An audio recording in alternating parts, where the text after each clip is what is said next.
Hey guys, it's Cedric from The Cloud Life. I just wanted to jump on and just let you know this next video, we actually had to split into two parts. Long video, but it's very important. And instead of me cutting the video short, we decided to split into a part one and part two. So I'm introducing part one of how my addiction started. I hope you enjoy.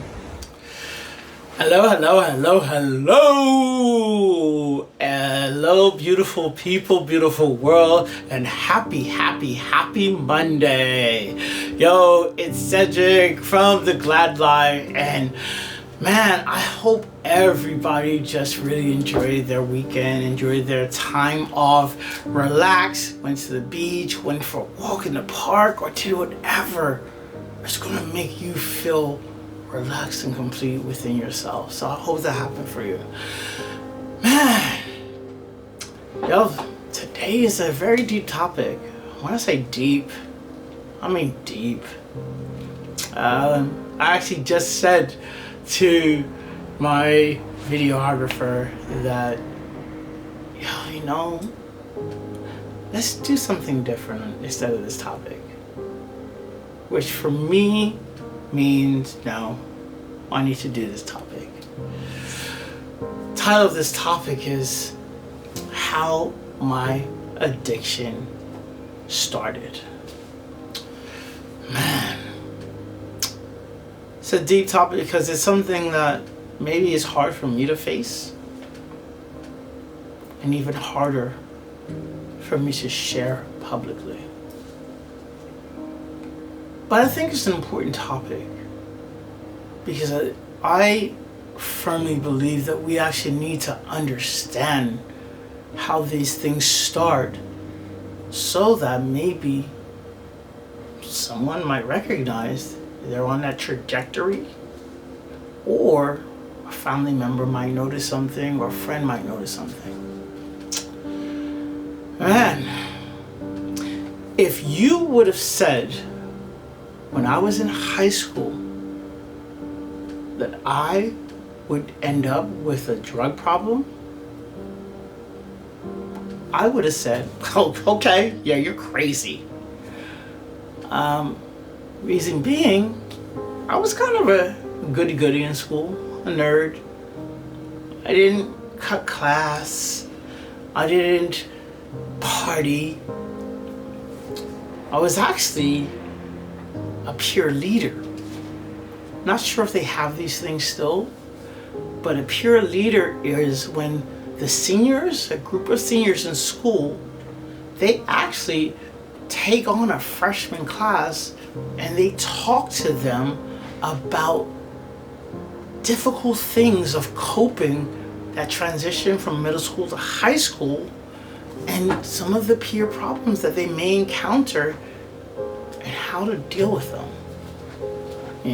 I was in an era of just say no to drugs. I didn't touch drugs in high school.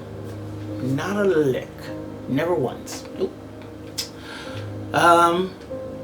Don't even think I really drank. I might have had a couple sips that stole my father's drink, but it wasn't any of that stuff that I didn't do. Didn't do anything. I was a virgin. So all of the things that I actually ended up having issues with, I was anti growing up. I was a person that I was scared of drugs. I grew up in the era of when crack cocaine came out, and it was a huge issue. And it was, don't you touch crack. The first time you smoke crack, you're going to become addicted to it. So I was petrified. I actually had a family member who, in the 80s, actually was addicted to it. My father and I tried to help out. This person did overcome their addiction, but did eventually lose their life due to the abuse of it. reason I'm saying all this is that's the stuff that I witnessed. So you would think that would scare me off. No. It intrigued me.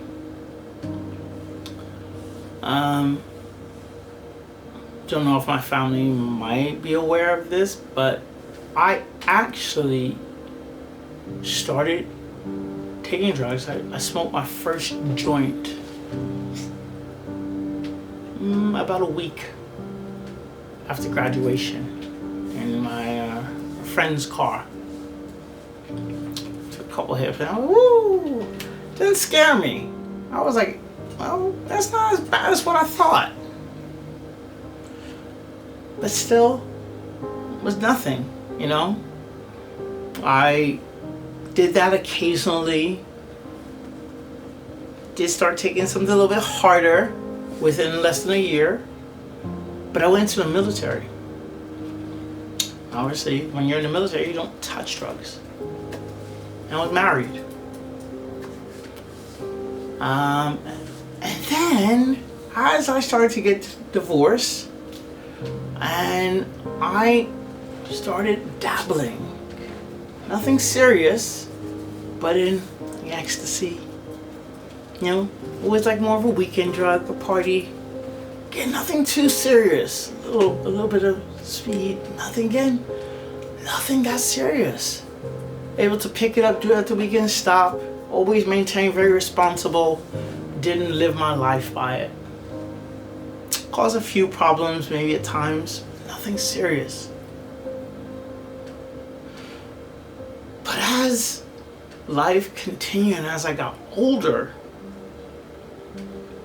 I'll be very frank, as I got more into the gay scene, it became part of the thing I did at the weekend all the time. You know? And it was multiple drugs. You know, things that we actually did every weekend, and it wasn't just one, sometimes 3 different types of drugs, 4, over the course of that weekend. I would fly to different parties around Europe. And, you know, our things were, you know, we'd be partying, dancing, taking drugs. But again, wasn't the addiction yet. And it slowly started to creep up where it became what I used to escape because I wasn't happy. I would then try to start using it more often. I remember when I was in university in England and I met this kid. I was like in my late 20s. He was 20, homeless. And I sat down, gave him some money, and I just talked to him. He was a really nice guy. Really, really nice guy. We were just talking. I was watching him panhandle. I gave him some money. And then he got the money he wanted to get up. And he went off. He said, I was like, okay, I don't care. I was high on ecstasy at the time. And he went and he bought some crack. And so we went and found a place and he started smoking. He offered it to me. It was cool. I was like, wow, terrible feeling. But I didn't get addicted. And in my head, I was like, what? I'm not addicted. Why did he say, you're gonna smoke it, you're gonna get addicted? Liars. Was the mistake. Did I use crack every day or every week? No. I actually would jump in and out periodically, years, like wouldn't touch it for a while. But then I started using it to pick up guys because I found that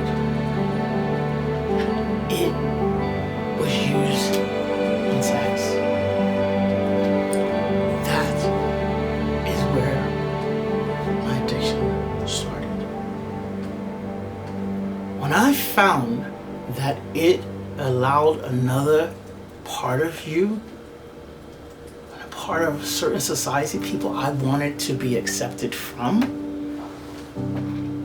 it allowed me my foot in that door. It started to become my escapism, and it started to become what I would go to when I wasn't happy and look for some type of instant gratification, validation from people that I felt that I needed it from. All because I wasn't happy with me. I actually spent the next probably like 8 years back and forth from crack. I never thought it was an issue. True story. And I've apologized for this as well. My family has never really had to witness my addiction. I'm a person that I don't like any of, like, even my circle of friends really seeing that side of me. But unfortunately, I lived with my sister during a stint. First part was when I moved to the US and I wasn't happy. I had the job, making a great amount of money. Living in Atlanta, I had the life. But just because you have the life doesn't mean you're happy in here. And so I would go to work and I would do okay, perform. I had people working underneath me. And at the weekends, I would go to another side of town and I would hang out with people and spend thousands of dollars just trying to escape from me inside and to get validation from people who didn't care about me at all. I eventually lost that job. And I lost everything. And it came with that. I lost the apartment. I think I lost the brand new car. And I was in a very dark place. I was supposed to actually have breakfast or lunch, dinner with my sister the next day. And such a dark place, I decided I didn't want to be here anymore. And I wrote a letter. Went to the store and I bought some pills. And I consumed those pills. I remember saying goodbye, thinking I'd never wake up. And I remember in the distance I hear my cell phone ringing. And I'm like, shucks, it didn't work. I had to answer that phone to tell my sister that I just tried to commit suicide. She had to come get me. She took me to the hospital. And of course I went to a psych ward for a week. And the doctor said, you had no endorphins because you were smoking so much. Because I just wanted to give up on life. This is really like the beginning of my addiction. I told you I ran from my problems. And I was faking I was gonna try to get help. I went to A, didn't really like it. I started going to doing another course, and I decided just to move to LA. And before I moved to LA, I got introduced to crystal meth and sex. Like I told you on the gay scene, those two go hand in hand. When that was introduced to me, I was like, damn. But again, it's not something I got addicted to immediately, because I came to LA, messed around with it for a little bit, but then I said, I don't want this, I want a boyfriend. So I stopped like that. Got a boyfriend.